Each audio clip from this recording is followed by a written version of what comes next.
Hi Jerome, this is Peggy and Alden Park Board. Hey Jerome, All right, excellent. Hey there. we can hear you. Can you hear us? I can hear you guys just fine. Great. Okay. Is it as loud as Awesome. he goes?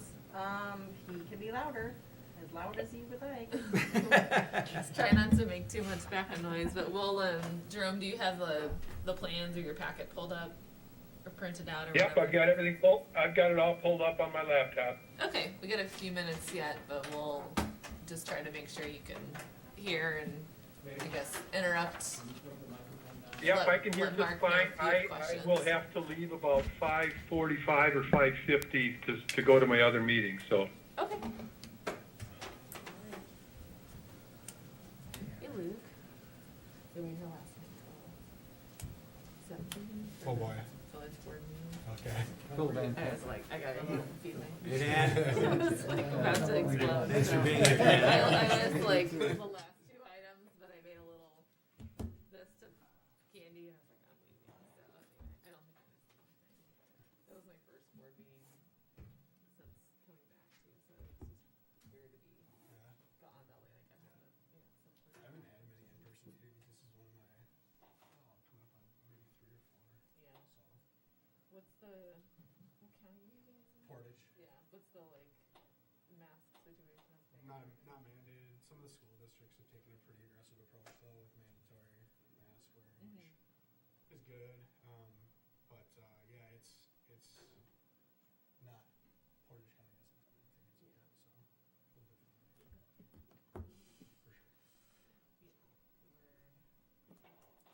Yeah, they seem to be ahead of the curve in terms of That's taking good. all of the stuff. So yeah, things I feel, I think probably one of the highest counties in the country in terms of vaccination, but still stuff going on. Which is also very neat, Yeah, for sure. but yeah, we just read it last night, key meeting in person with the board and all that for a while because we're about to have budget season. Yeah. It's a lot easier to be go through that stuff on Zoom. It's just I did that last year.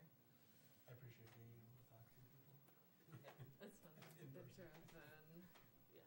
Did you go drive by Highlands on your way in or I last didn't time? get a chance to last time either, but Oh, okay. I'd like to go take a peek. A lot of the houses like Are built. are right across, yeah, Yeah, too. So it just looks totally different over there. it's growing up. Martin bought a lot that's in Highlands. Oh, did he? You're what, like Martin? You're gonna be pretty close to the park, right? At Highland, yeah. Yeah. You're like you see. Yes. Are you up in the cul-de-sac I'm- there? Yep. Yeah, Yep. cool. Nice to meet you too. So yeah, about a block, I guess. That trail connects, you know, you go kind of go down I've into been the here, I cul-de-sac, think the trail the connects right first, down into I the was park, which here is for nice. like the April or the May Cool. one. Good for you. There's a That lot was going the on April right one, now. and then I play lacrosse in the spring, so I wasn't Yeah. able They're to like attend the May close one. for phase 3 right now. Yeah, that upper. Yeah, they've got like flagging going on the on CC Okay. over there, and yeah, they've got the road. all Thank you. torn up. They're doing all kinds of water infrastructure. Yeah. Big project. But yeah, they said that yeah, the park has just been such an awesome selling point. There's a home builder called Lennar that does a lot of stuff, I guess, in like Chicagoland, and they're doing out west too, but they pretty much bought all the rest of it. A developer. The shelter plexiglass is really special. Marketing tool is yeah, it's the way of the future. So. Good stuff.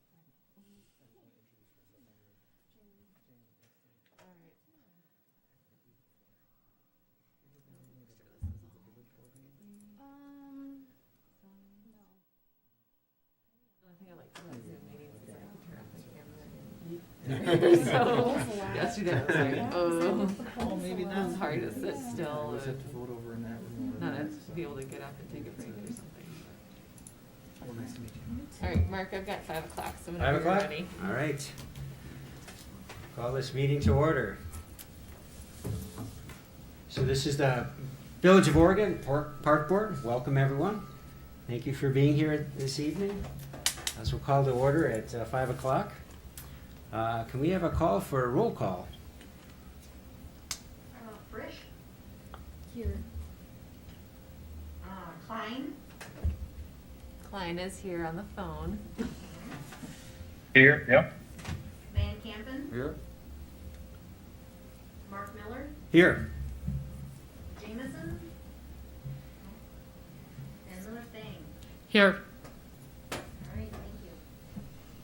Thank you, Peggy. Appreciate that. One of the agenda items we didn't get accomplished last time, most likely due to the number of people, was appointing a chair. So annually, as we renew this, we appoint the chair as the designation from the village, end up appointing somebody individual. So any nominations for the chair of the park board? I would nominate Mark Miller. Any other nominations? That's a short list. Call for a vote on that? So a second and then a vote. We need a second then. I'll second. Okay. I second that. This is Klein. We already got a second. Thank you very much. Let's call for a vote. All in favor, state by saying aye. All right. Aye. Opposed, the same Aye. sign. Any abstentions? So moved. Thank you very much. We'll need to appoint a vice chair as well. Any nominations for vice chair? I nominate Mr. Van Kampen. A second. Any other nominations? Let's call for a vote on that. All in favor of Phil Van Kampen being vice chair, state by saying aye. Aye. Opposed with the Aye. same, opposed with the same sign? Any abstentions? So moved. Thank you, sir. Thank you. So approval of the May 11th, 2021 minutes. Has everybody received those and had a chance to look them over? Any comments, any corrections? I would move to approve. So accepted? Second. Thank you. Any comments, any other corrections? So I guess I would like to make a comment. Yes? As Jerome is over the phone for Robert's rules, Yeah, that's I don't believe that he was allowed to vote. Yeah, Correct? that's correct. Is that correct? Yeah. Yep. Yeah, so Okay. the village has Robert's rules adopted for parliamentary procedure, and we don't have any virtual participation as far as voting in our rules, so we have to follow Robert's rules. So Okay. he can certainly listen, but I don't think he can vote technically. Yeah. Okay. Sorry, Jerome. Can we get a second? Present? Okay. All in favor, state by saying aye. Aye. Aye. Opposed with the same sign? So moved. Thank you very much. Public appearances, item number 6. This is part of our agenda. We allow the public to provide any information to the park board, including any items that are not listed on the park board agenda. We do limit the amount of time that can facilitate, so up to 15 minutes the park board will welcome people from the community. So is there anybody that would like to present to the park board? Hearing none, seeing none. We'll look forward to the next time forward. Item 7, reports to the village, from the village officers. According to the agenda, we don't have any, is that correct? No changes in regards to that? Very good, move on to item 8. Communications and miscellaneous business. Item A was review of the J.C. Park 30% preliminary plans. Those were included in the packet. So I'd like to introduce Ross Rettler from Rettler Corporation. He is on our design team for J.C. Park, and here tonight from Plover to provide us with an update, kind of 30% progress on the design plans for J.C. Park. So we won't be making any motions tonight or anything. It's just an update, a chance to ask questions. I know a lot of the park board members weren't part of the park planning process earlier for J.C. Park, so just kind of providing an overview. And I think Ross has both the site plan documents that were included in your packet, as well as sort of a fly through of the parks to get more kind of a sense of the scale, and some of those things you'll see in there, like the concession stand, are definitely just placeholders for what might go in there later. So certainly nothing set in stone with that design, but I'll hand it over to Ross. Thank you. Excellent. Thank you for being here. Yeah, happy to be here. You guys are effective and efficient here today with your agenda, so we appreciate that. Again, I'm Ross Rettler with Rettler Corporation. I'm a landscape architect and partner with our second generation firm located in Stevens Point, Wisconsin. We've had the pleasure in the past of working with Jeff and Elise, and now Martin. We're very happy to have worked with you guys on the Highlands and Netherwood Park project, and really excited to move forward with the JC Park project. Just to give, I know the park board's new here, so I think it's important to give a little bit of background and history on the process up to this point. So we began working on this project, it's got to be over 7 or 8 years ago, and many different people in our office and many different people here at the village have touched this project, and we're extremely excited to be moving forward. Just to give you guys a brief overview, I don't know if you're up to speed on the key players involved in the project right now. So Rattler Corporation, we're a site, civil, and landscape architecture group involved in all the athletic facilities and park amenities as part of the project. The district is contracted with us, the village is contracted directly with us for that work at this time. You're also contracted with Sketchworks Architects, who's going to be doing the concession restroom design as part of this project. So we're working hand in hand with that architectural group to really make this vision for your community and for that park, for this park a reality. So just wanted to give you a little bit of an overview of the key players in the works.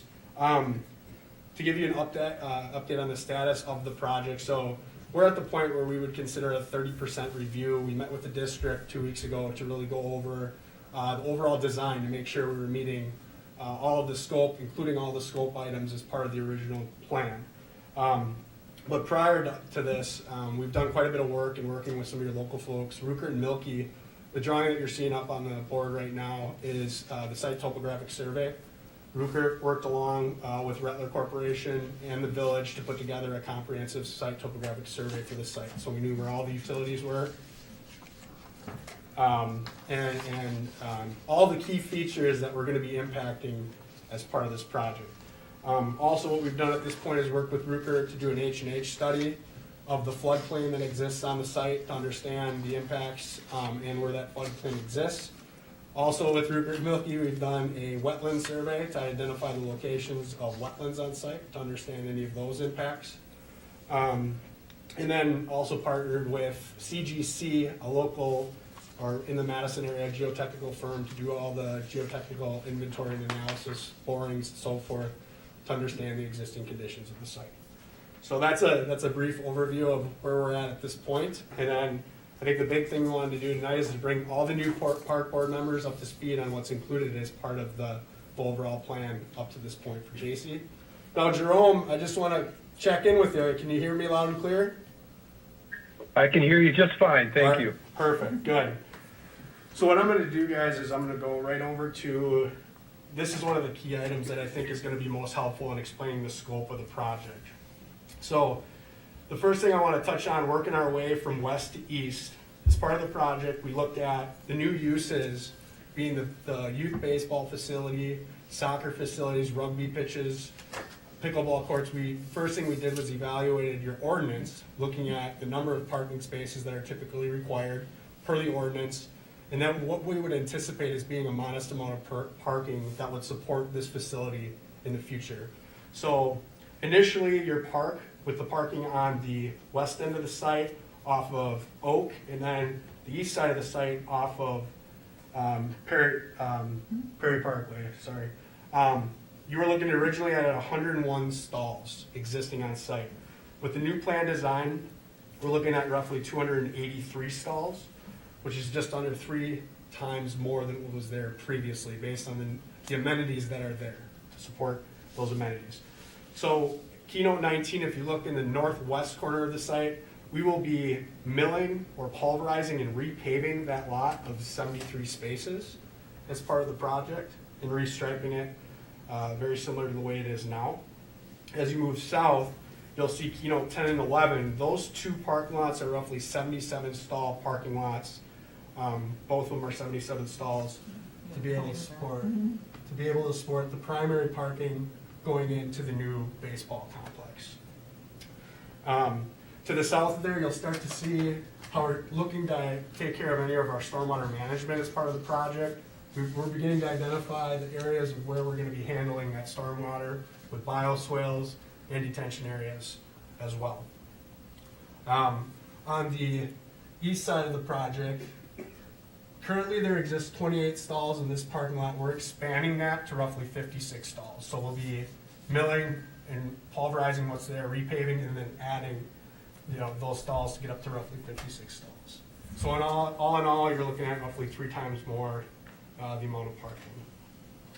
Working our way again from west to east, you'll see there's a lot of path infrastructure included as part of the plan, but there'll be a new 12-foot path bringing people in to the core complex of the baseball field. The baseball field consists of a 300-foot youth baseball field, a 250-foot baseball field to the northwest, and then 2 220-foot youth baseball fields to the southwest and southeast, really to support the youth level sports and baseball program. I will say historically, in working with Michael previously, Martin, this concept of how these fields are laid out and all the amenities that go along with those configurations were discussed throughout the community to understand exactly what people wanted. And it was actually designed specifically for Cal Ripken. The Cal Ripken brand of field is really what they wanted. So all the layouts, the base paths, the fencing, and all that stuff is all designed per those standards. So that's a little bit about the baseball fields. All of these fields will be irrigated and under-drained. So we're going to provide drainage to make the fields playable in wet times, and then we're also going to be irrigating them to make sure we got good grass growth throughout the year for good maintenance purposes. Chain link fence around the perimeter of all the ball fields. As we met with the district last, I think we talked a little bit specifically about the dugouts and the backstops. As part of the project, we're going to evaluate doing prefabricated metal roof structures for the dugouts, and then new netting systems instead of chain link fence. We're looking to do netting systems they call it a Dyneema netting, so the views from the people looking into the ball field have much better views. So that's the goal of the process as we look to design it, working with budget, but understanding those are some of the things that we would like to do for the backstops. And then rather than the masonry dugouts, we looked at doing the prefabricated metal roof structures. In big picture, as part of this, there's going to be electrical improvements as well, but as part of the base bid project, these fields will not be lit initially, but what we'll be doing is running all of the conduit and bases so that athletic field lighting, if ever needed or wanted, would be something that the village could add later on without ripping up the whole site. So, at the core of the complex, in the center with Keynote 7, you'll see the new concession restroom and scores booth building that Sketchworks is working on the design for right now. Without going into a ton of detail, the concept is beautiful. I think the village and working with Sketchworks has come up with some pretty cool ideas with mimicking the Tin Man water tower. So that'll be located directly in the middle of the complex, and surrounded, the areas that you see in the light tan are going to be concrete plaza spaces to provide areas for viewing and people to move through those spaces, access your concession restroom and the fields as well. So a nice concrete area surrounding all the ball fields. As you move through the complex from west to east, again, it's going to be that 12-foot trail that brings you all the way through. And Keynote 13 is something we haven't, I think we're working on where that's going to go, but as part of these facilities, I think the big thing is maintenance equipment and storage for all the equipment and materials as part of maintaining the facilities. So we're looking at least providing space for a future storage building and maintenance building for the village to be able to maintain the facility. As we keep going east here, we look at Keynote 14. This is your big field. So what we're looking to do here again, it's an irrigated and under-drained soccer pitch, but also accommodating enough length to be able to support rugby as well as part of that playing surface. So a really long field, a big expanse of open green space. These fields will be crowned to support good drainage. Again, irrigated and under-drained, but that's the primary use is the rugby, soccer, and then also lacrosse. I think we talked a little bit about being able to support lacrosse as part of these bigger fields as well. Directly to the northwest of that, we have our new Keynote 18 is going to be a playground, soft surface play area that's very similar to what we did at Highlands and Netherwood Park, where we'd have the concrete apron on the exterior and then a pour and play surface with playground equipment on the inside of it. Directly to the north of that is a shorter not a rugby length, full rugby length field, but a full-size soccer pitch that would also accommodate rugby. And then lacrosse as well. Again, that field as well would be irrigated and under-drained. Directly to the west of that, Keynote 16, this is areas that we're looking at grading and not having all of the irrigation or under-drain, but grading it at least to support like a U11 or a U10 level soccer field for additional space for your youth soccer programs.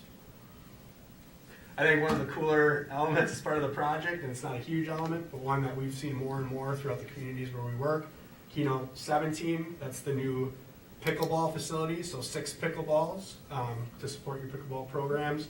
That facility, we are looking at lighting as part of the project, so that would have lighting in the basement as part of the project. 6 total courts, 3 to the north, 3 to the south, exterior fencing, taller exterior fencing, and then 4-foot fencing separating the two areas. But a nice footprint and a nice layout for pickleball.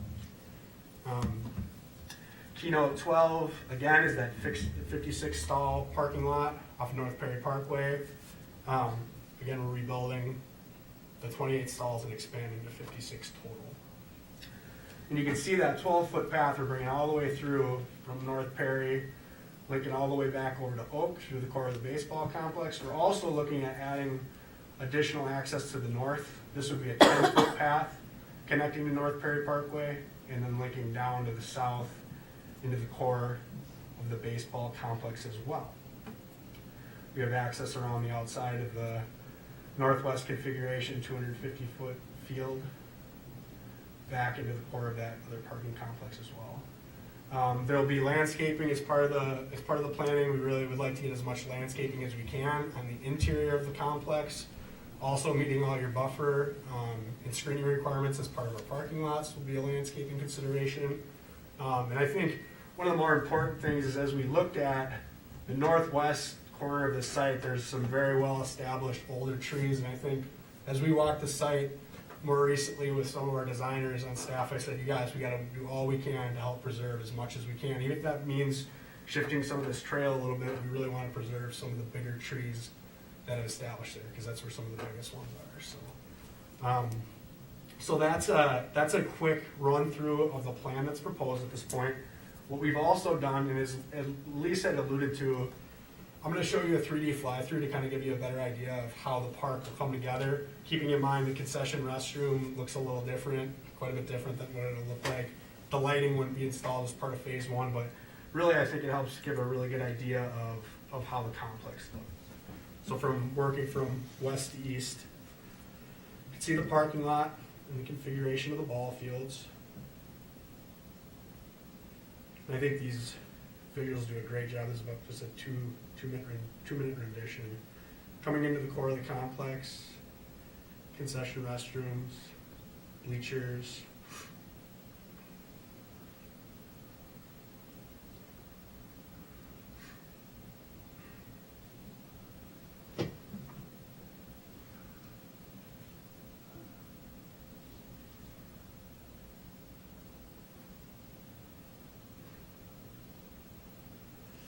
Give me an idea how could that could look if it was lit.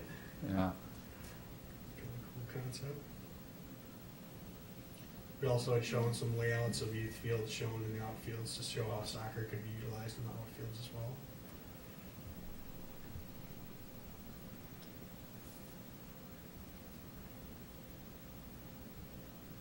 Your larger rugby pitch.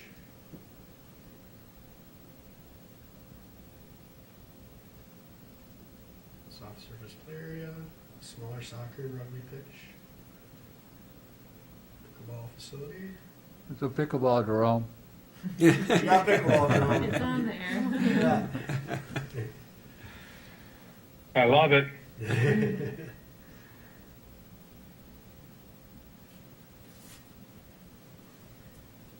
And again, it shows we're gonna have scoreboards as part of all the baseball complexes, all the amenities that you need to be able to host your games.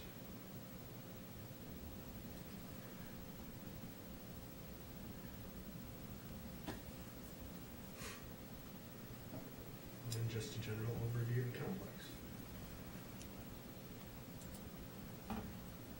So with that and showing, I don't know, Elise, is there anything else that you think I missed that we should touch on? As far as design, I don't think so. Just love to hear some Yep. feedback from the And park. in moving forward, yeah, so we're at 30% right now in terms of our layouts. We've put together a preliminary plan set so you guys can all see where we actually start to locate these master plan elements in real time on your site, making sure everything fits.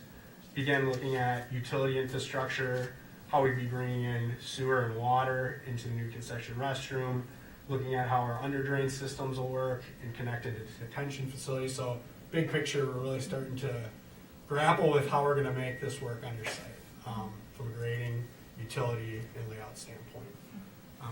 Maybe if you did want to mention some of the landscaping you were looking to add, we talked about kind of trees along the main Yep. corridor. I think from a landscaping standpoint, we'd like to be able to accomplish what we were starting to show as part of the preliminary layout here, where we add landscaping back in and around the ball fields, maybe some in the core of the baseball facility, but also the big areas are going to be buffering, just like what we had done at Highlands and Netherwood, making sure we're meeting your landscaping requirements for buffering along the parking facility additions.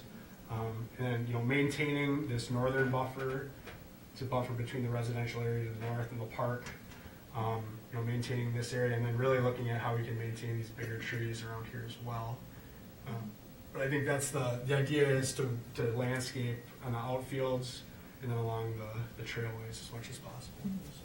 And then the only other thing to add with the parking lots is just the thought was there's a lot of on-street parking on Oak Street as well as Perry, and that causes a lot of traffic conflicts and just safety issues, kids running out into the street. So we wanted to make sure we can get as much of that activity off the street and kind of keep that space clear for traffic and provide safer parking lots. And again, as Ross mentioned, this is actually a little bit under what our code might require if we looked at the full capacity of the park, but it's pretty darn close. And I think for tournaments and things like that too, we often hear from other communities that they want more parking and people are coming in with vans and they've got tables that are set up, a lot of equipment that's coming out with some of these, teams and all of their sports equipment. So I think,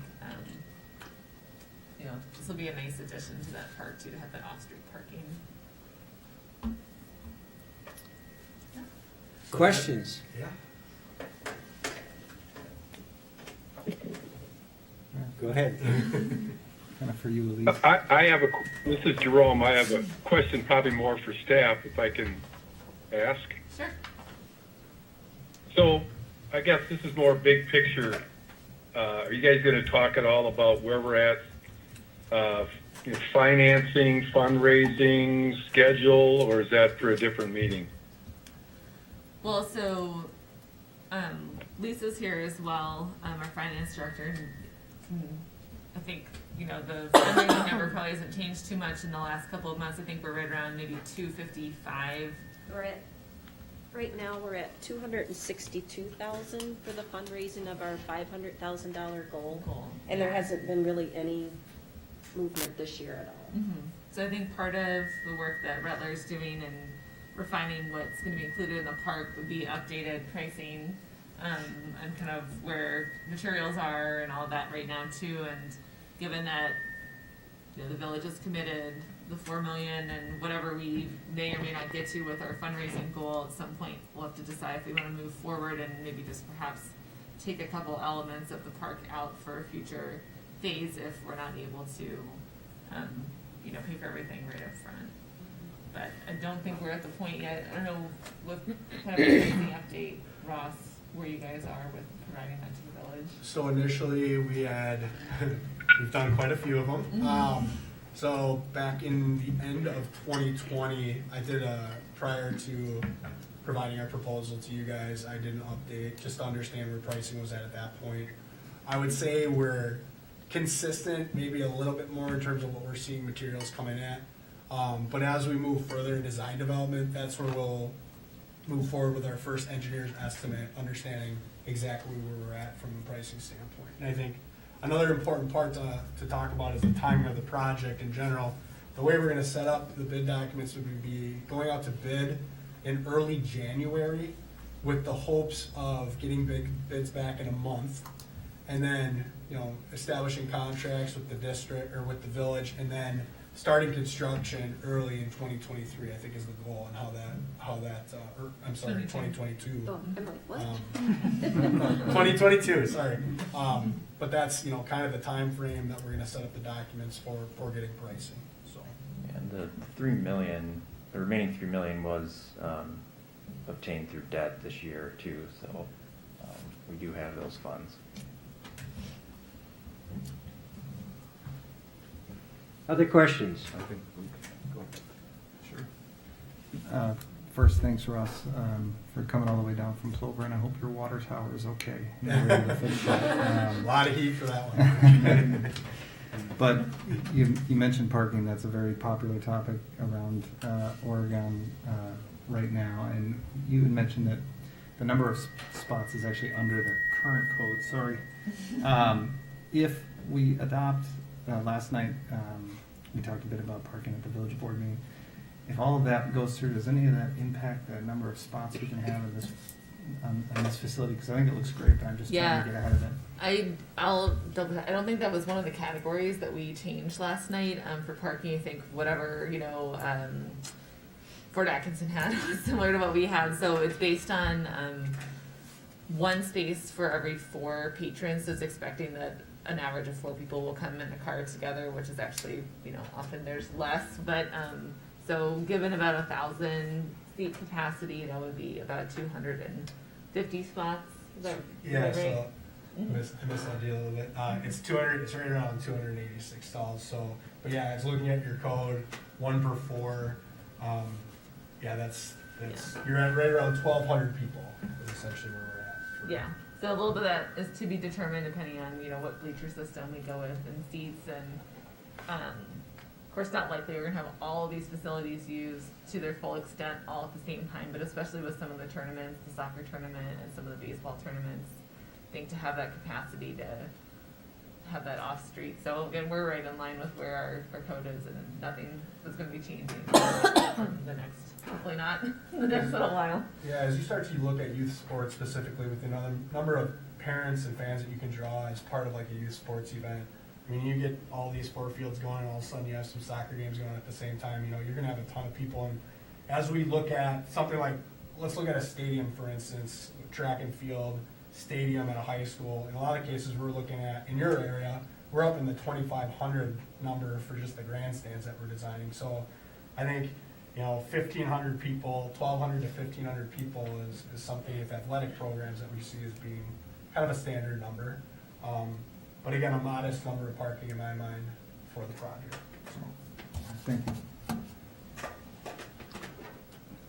Bill. Thanks for coming down. It's a great plan. I'm kind of coming late to the party here, but I can see, you know, what I see here I really like. And, I think it'll be a nice addition for the village. I do have a couple questions. I'm not sure if I think they're more for Elise, and whether or not we'd have an answer for that tonight doesn't really matter to me. It's just really points I wanted to make. I'm wondering if, I know a lot of people use this park for walking, and are we ended up with about the same amount of pathway as we have now? Does anyone, I mean, I certainly don't need an answer right now. It's just something I'm curious about. Yeah, I don't know if the linear feet of path has really changed too much. If anything, it might be a bit more. We're also doing a lot to improve connections, pedestrian connections across Oak Street and Perry Parkway. Maybe Ross can show some of those points, but to provide safer crossings and actually lining up some of the paths that are around the high school's fields on JC Park East over there, because right now there's a lot of kind of diagonal crossings that you have to make, and they're not really well marked. Yeah. I think as you start to look at, just looking at, great question by the way, but looking at the existing path infrastructure, I think what we've done is we maintain a lot of it, we've rerouted some of it, but really maintained a very similar length, let's say, of accessible walkway for people. Great. You know, the big difference is part of that central core, we're going to be drawing people right through the center of a beautiful Little League complex or youth sports complex, but I would say very similar to what you have. Okay, good. That's good to know. as far as the diamonds themselves, I'm assuming this is for youth sports mainly, not for, like the high school wouldn't be using these, the diamonds anyway, is that accurate, or what might they be? I guess, on a regular basis, I think. Yeah, I would think the only diamond they may use would be the large one. Right. Because the other ones probably aren't, the distance probably Yes. isn't great enough to accommodate what they would need at a high school Okay. level. Yeah. And then, along that same lines, will these diamonds, or at least one of them, be open so like the neighborhood kids can go over there and play baseball, or are they kind of going to be more like you have to have organized sports and you have to there'll be lock gates? How's that? Again, I don't need an answer right now.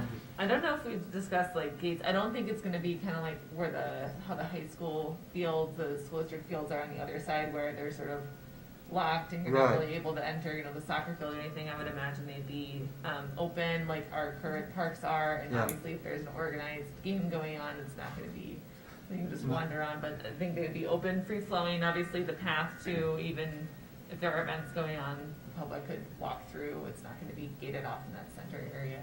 Yeah. I guess I'm thinking more, and again, I don't need an answer, but I'm thinking more of, can 10 of the neighborhood kids come over and use one of these diamonds when they're not being used? So I think a really good thing that we didn't touch on that I should have mentioned is, this is Stott's Field. So one of my main, right here, this field in the northwest corner. One of my first questions to the village was, are we keeping this field? And it was very clear at that point, we're maintaining Stott's Field Right. in its entirety, so it's there. This is an open field. And I Oh, don't know okay. how the village feels about people utilize, or how that's programmed now, but this field is in fact open with no fencing on the sides of it here. for Okay, great. access. Yeah, so it might just look a little bit more Yeah, inviting. I noticed it was there, I didn't know if it was gonna stay, and I just like the idea that the kids don't feel like they don't have anywhere to go. Mhm. But that'll work great, yeah, thank you. I think that, yeah, that's all I have, thank you. Were you gonna say something about the high school? No, I think another important thing to understand too is, these two ball fields to the north really start to lend themselves to more of an upper level Little League program. But another thing to consider is these fields to the south at 220 feet in that dimension can support both Little League and softball. So like an upper level softball team can also, like a high school level softball Sure. team could also play on these fields if they needed to. Okay. So Good, kind of more of a mix. These two are more flexible from Makes that sense. standpoint. thank you. You might have already touched on it, but so the Keynote 19, is that existing parking lot being kept as well, or is it just gonna be, like green space or something? Yeah, so you can see here in our plan, basically what we're gonna do is we're going to repave that. We're gonna reinforce the base infrastructure, the stuff that's under the asphalt, and then we're gonna repave it in place as Okay. is currently and maintain it as a parking facility.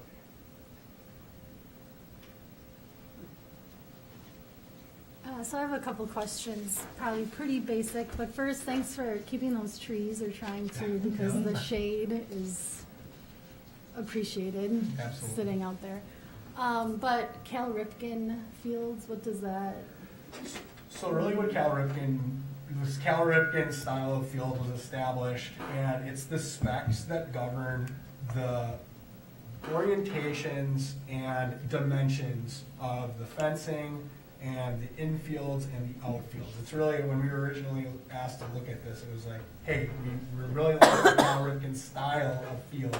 Can you please mimic that as part of your design? So as you start to look at the outfield fencing configuration for a Bronco field, an upper level Little League field, and then the configurations for the softball, or the lower level fields, it's really based on dimensioning and, how the outfields are laid out, the infields are laid out. So you have a guide to go by as you design the fields. okay. Does that make sense? Yeah, that works for me. If it is, construction is started early 2020, does that mean it's out of commission for that playing season, or how long does it? Yeah. So as we look at these being natural turf facilities, right? Most likely gonna be seeded based on budget. We're gonna need to seed and establish these outfields.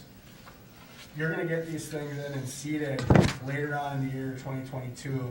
And I want to be fully upfront with the client as we do these projects. They're gonna need time to establish. And the last thing we wanna do is say, right in spring of 2023, we're gonna be open for use. We wanna see how those fields react to weather, to climate, and how that growing period works prior to just saying, hey, we can use these fields. I think it's gonna take you some time to grow them. And then in 2023, we'll evaluate it and say, are they ready for play? But it's Mother Nature a lot at that point too, so. Okay. And just as like a village or planning, do we have enough space to accommodate everything that happens there now as it? In the interim? Yeah. Yeah, so we talked with, there's been, for the last probably 2 years, the sports organizations have been really involved with the design and all of that. And so, like, with example for youth soccer, they use a lot of these fields, and they've discussed, especially for their fall tournament and stuff, what would we do in the interim for 1 or 2 seasons while JC Park isn't available. So it'd probably be, utilizing some more of our neighborhood parks, maybe a little bit more temporarily, maybe looking to some of the surrounding towns or the city of Fitchburg to kind of redistribute, and also potentially working with the school district to use some of their fields on a temporary basis while this is kind of getting, redone and established with the grass. Thank you. So the intention overall is to do this as one project, because at one point we was talking about phasing in and different aspects of this. So some of these don't have a setup, and if Jerome's listening in, I'm sure pickleball will be one of the questions, because they're certainly got an ear to the village quite a bit. So that doesn't necessarily have any impact. Is that something that would be part of a schedule? The pickleball complex itself, yes, yeah. So big picture, as you look at building this level of facility, we would come in and demo, work with contractors, demo the large portion of the site that's going to be impacted, and then we begin general common excavation for the whole site to grade out the entire site, and then working, with the contractors, building everything sequentially through the course of a summer to get the park built. So yeah, it would fall under, all under one summer of installation and construction. Mark, are you asking that because pickleball is a paved surface and not a grass surface, is that going to be available Correct. sooner? So the milestone for asphalt, great question, and thank you for explaining that a little more. So with asphalt, we got a 30-day cure period for when the asphalt goes down to when we can put down our surfacing.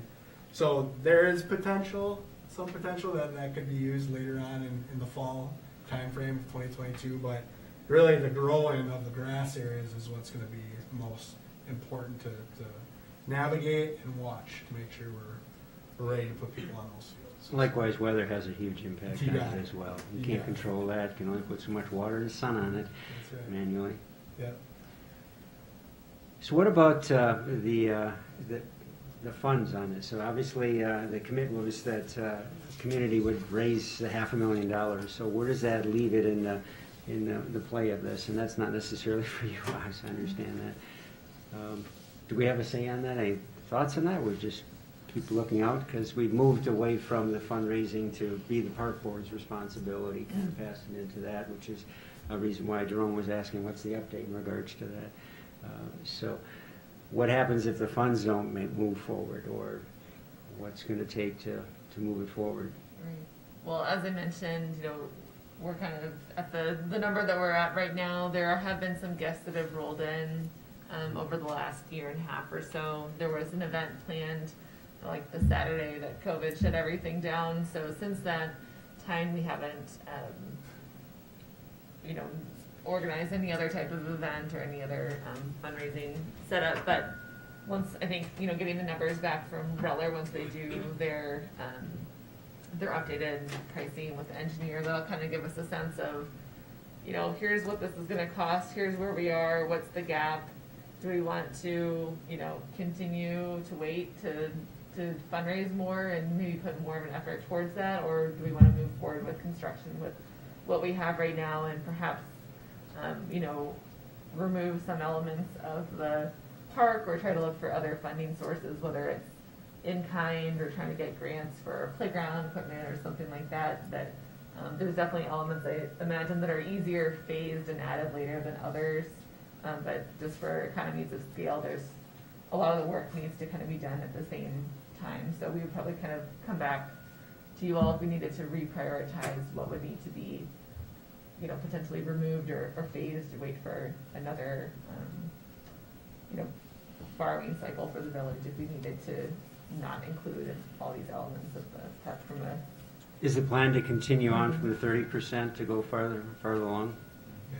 Is there timing on that in particular? Yeah, so looking as we move forward, you know, it's a 30, 60, and 90% review process that we typically go through. We call it schematic design, DD, and BD, where we move into the bid documents. It's set up, again, the schedule is set up to be going out to bid early in January, so we'll be working through the design process with the village over the course of the next couple months to get the plans finalized, have the permits put together for the project. The permits, as we start to look at stuff like the DNR permit for stormwater, that's good for a period of 3 years after it would be issued to the DNR and approved through the DNR. So we'll be getting all the design completed and all the permits in place as needed to get the project through construction. So. Okay. Just remind me again, Lisa, I think you said this, but what is the shortfall right now, or? The shortfall right now is about 240,000. Okay, thank you. And we're hoping that with in-kind, some of that will be made up through that as we start the project. Okay. Thank you. Any other questions for the park board? I know this isn't like a super big concern, but like would the construction, especially like around the edges, impact a lot of the traffic that runs through there? Especially given that, you know, like some of this, you know, like may end up conflicting with like depending on school and everything or general like activities that tend to like run through that area. Yeah, I think as we start to look at construction access for the park, we have the big area that we're showing here on the west side of the park is that big drainage area. So that's really gonna be a challenge with bringing people off of Oak for construction traffic into the sites. The majority of this construction traffic would come off of Perry Parkway, in my opinion. And as we start to look at the reestablishment of this parking lot and this access core kind of coming in, I see this as kind of the primary access point for construction. Now, what's important to show here is that we're only upgrading, we're maintaining the same access point into that parking lot as was there previously. So we're not adding access off of Perry, and this will be our primary area for construction access. So not as much of a concern there, but really looking at adding the additional access points for these two lots. You know, we're maintaining these two here, but adding these 4 additional access points, you know, those are areas that are easy to construct though, like cutting back the curbs and building those aprons. You know, that's something that can happen rather quickly. So do we see it as a big hindrance to traffic? Not over the long term of the project, but you know, there will be points where we're going to be cutting in there and working in those curbs and aprons. So. I think the nice thing with the construction schedule, as we've sort of laid it out now, is I think a lot of the rock and roll will be happening during the summer when there would hopefully be less school traffic too. So if it starts in whatever April and is kind of going through October, November, I think a lot of the big heavy equipment would be more towards the earlier part of the project. Yeah. So. A lot of your big earthwork equipment, all that stuff's going to be coming in first to move the dirt, get everything graded. And, but yeah, I think, you know, looking at where the primary point of construction access is always important, but really not adding much here, which is good on Perry. We're not adding a bunch of access points. It's really along Oak where we're doing the majority of that. So. Of course, in regards to that access, typically when you end up having an athletic event that takes place, when it's all over, everybody's leaving at once. Yeah. And that's 58 spots that are leaving. You know, currently it's pretty small, probably 12 or so. Would that be a potential concern?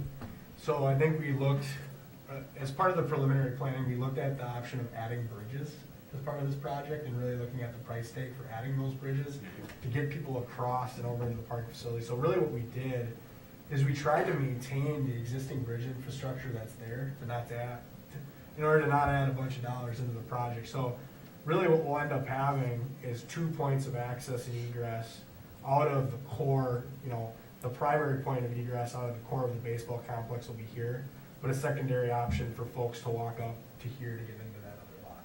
Mhm. So, and also, you know, the further parking facility here to the east has connectivity as well, but really two primary points.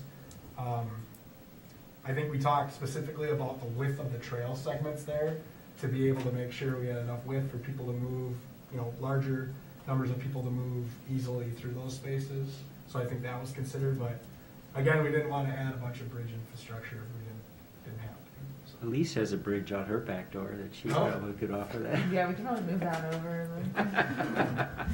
Nothing new. Not quite. Good question. Any other questions from the park board? Ross, I do want to thank you for coming down and presenting and updating all of us. It's very much appreciated and very, very helpful, so thank you. We really appreciate working with you guys, so thank you. Thank you. Thanks, Jerome. Been hitting my And Elise, I'm going to have to run to my other meeting, so I'm going to have to disconnect at this point. Sorry. Okay, that sounds good. Thanks for joining us.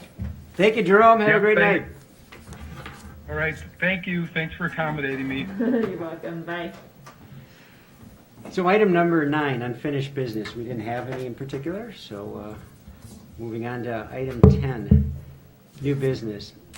For those of you who have aware of the village staff, Gary Dish did retire, and it was suggested by a previous park board chair that we certainly should recognize Gary Dish for all his efforts regards to the parks. Lots of personal time invested and lots of sweat and tears throughout most of the time. And so the suggestion was, should we honor his years of service to the village? And so wanted to bring that up to the park board and consider that. John Blanchard was the chair for a long time, and they recognized him at the dog park. And so it's the John Blanchard Dog Park. So wanted to bring that forward as potential new business. I don't think we can take any action in particular right now. I'm not sure the steps that would necessarily need to take place to do something. So Like an action of the Proclamation action or- of the village board, I Yeah. assume, yeah. You know, just to declare it as a named park and get some signs and that sort of thing. you have to identify a park in particular Mhm. necessarily to Yep. look at. Yep. Okay, so we would need to make a motion to do something in regards to that, or does that necessarily have to be on the board? Yeah, I think if you have a park in mind that you're thinking, and you want to make that recommendation to the village board, you would just make a motion and with the information that you want to send along, and we would present that to the village board at a future meeting. All right. There's quite a few of the parks that do have names, designations.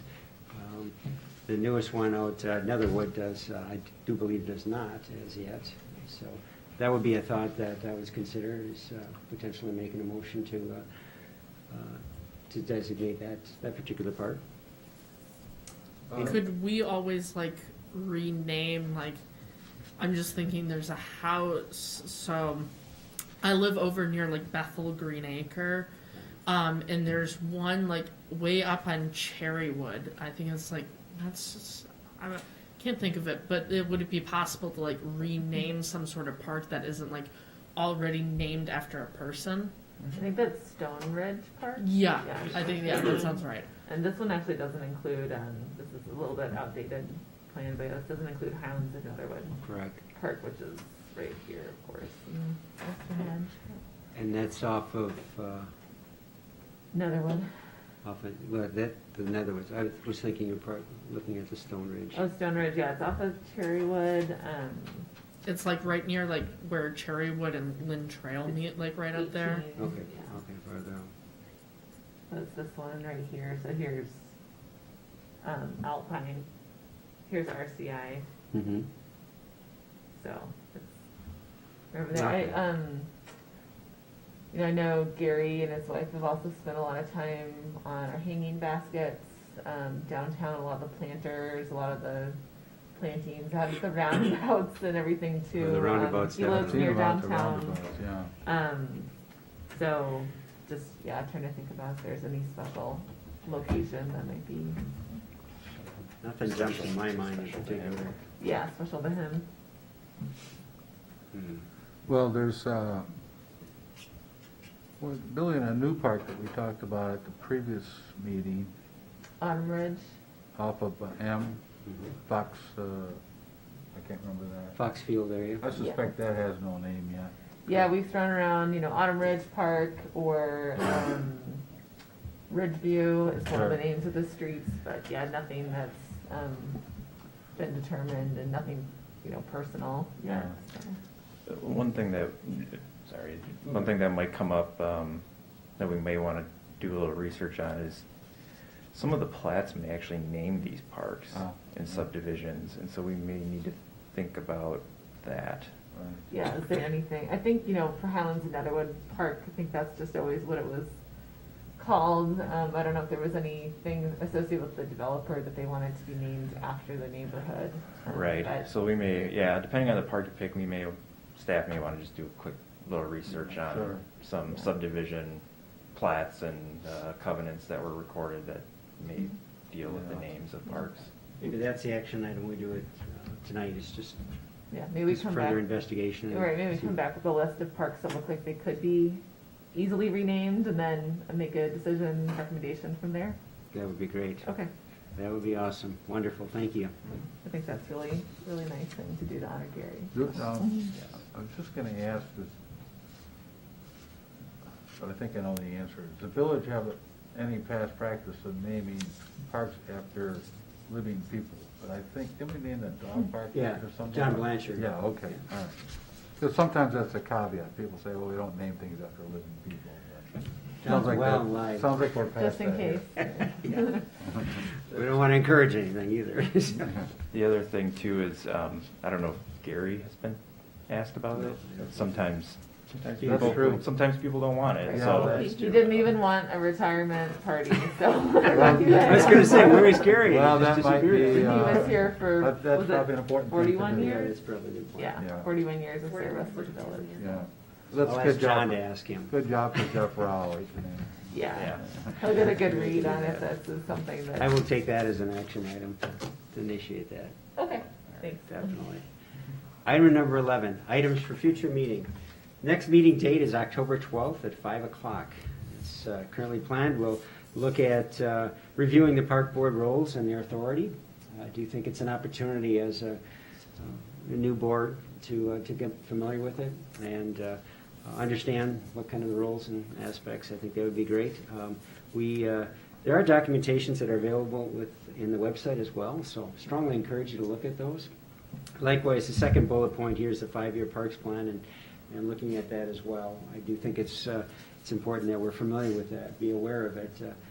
I know as a park board, as I joined on, there was quite a few people who didn't even know where all the parks were. So we're trying to come up with just how about a bike ride, just going and checking all the parks, Yeah, we just so talked you know about where doing they are. doing a little tour. Yes, exactly. So if you want to drive, great. But we're encouraging bike riding. That would be a preferred. The same thing with the plan. I was involved when the park plan was put together, and we did move over a threshold of 10,000 people. So there's a lot more focus on our parks and what we need to do with the parks. So I strongly encourage the park board to be familiar with them. So spend less time figuring out where that park is. It's like, oh yeah, I remember that one. Yes, I know what they use it for. And likewise, I think it's always worthwhile that we look for how could we improve these parks and what would it take to improve them, to utilize them more. So there are some really great parks around that could be used for different purposes, and so they may need some improvements in some sorts. We don't have a lot of funding associated with it, but you never know when that opportunity comes up.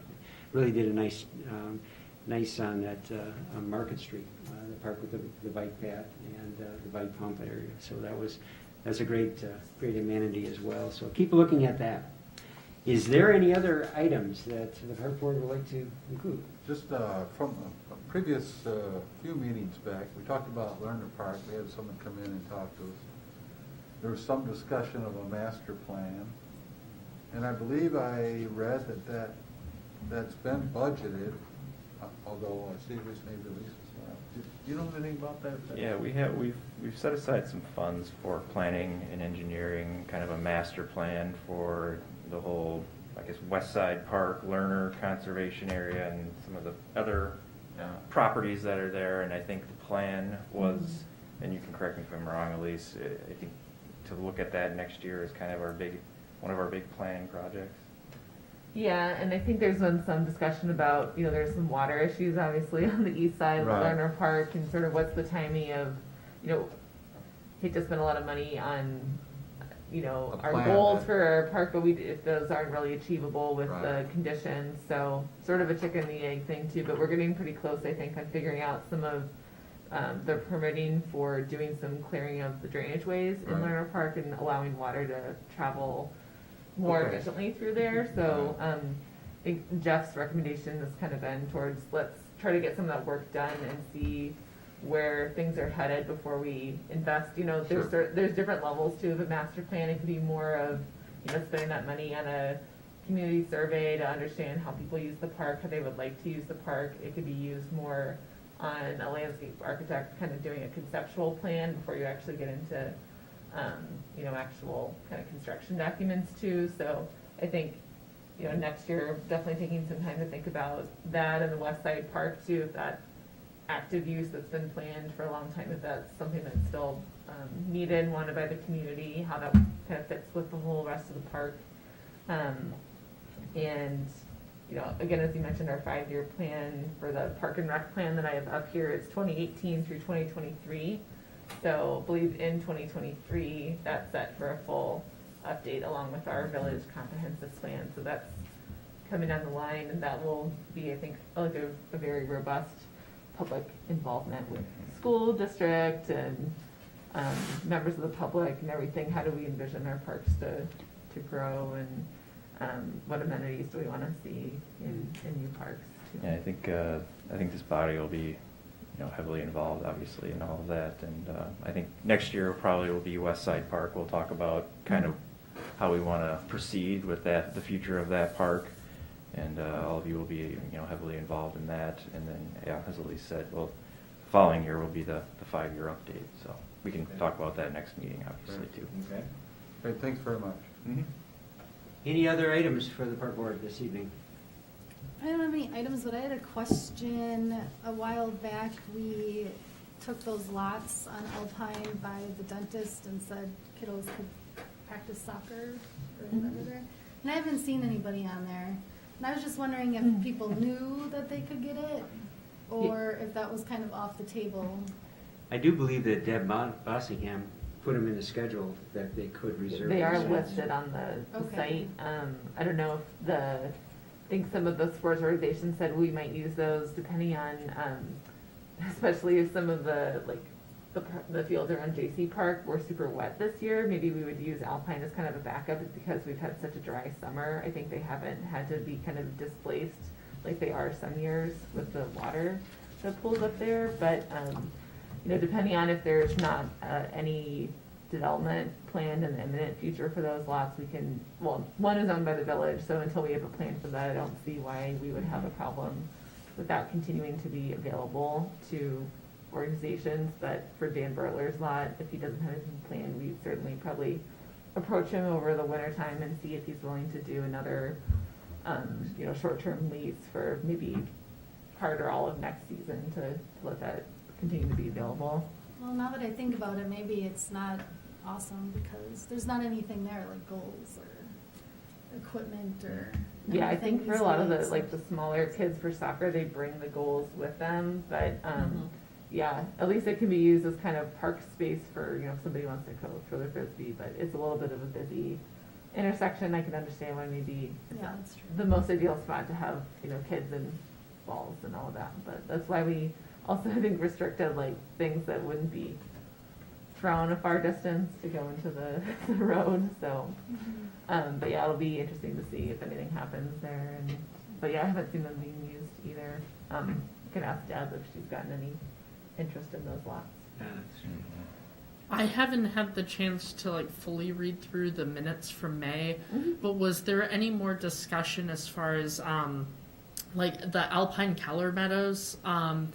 was there, I know we had bought that land back, we had the opportunity. School district. Yeah. Yeah. Has there been any more discussion as far as what that's going to be used for right there? Because as far as like I remember seeing it, was like kind of like farm-ish, like cornfields kind of thing. Was there any more discussion as far as like what that could be used for, or like its intended purpose and when that would happen? Yeah, so as Martin was mentioning, we're thinking that probably next year in 2022, we'd probably do more focus meetings here at the park board, maybe even kind of more of a community, workshop about what that park could be. We do have, the west side park is kind of the west side of Keller Alpine Meadows. So if you see here's Alpine Parkway, here's Netherwood and CC. So west side park is kind of this side of the park. This site that's shown was still owned by the school district at the time, and now is part of the village, so it's kind of all green now. There's Keller Alpine Meadows here, and then this is sort of what we consider Lerner Park, but they're all obviously connected. So I think doing next year would be kind of the planning conversations about do we want to keep it more of a passive use? It's been shown in the plans for some of this West Side Park area to be multi-use playing fields for soccer, lacrosse, rugby, all of that. What could that look like? Is there a way that kind of the two uses could coexist, or do we want to move in one direction or another? So I think that's going to be our focus for next year, especially for you guys to kind of take the lead on that planning and move forward from there. Great, thank you. Any other comments, thoughts? I'll call for an adjournment. I would move to adjourn. Do we have a second? I'll second. All in favor, state by saying aye. Aye. Aye. Opposed, the same sign. So moved. Thank you all. Appreciate your time. Thank you, Mark.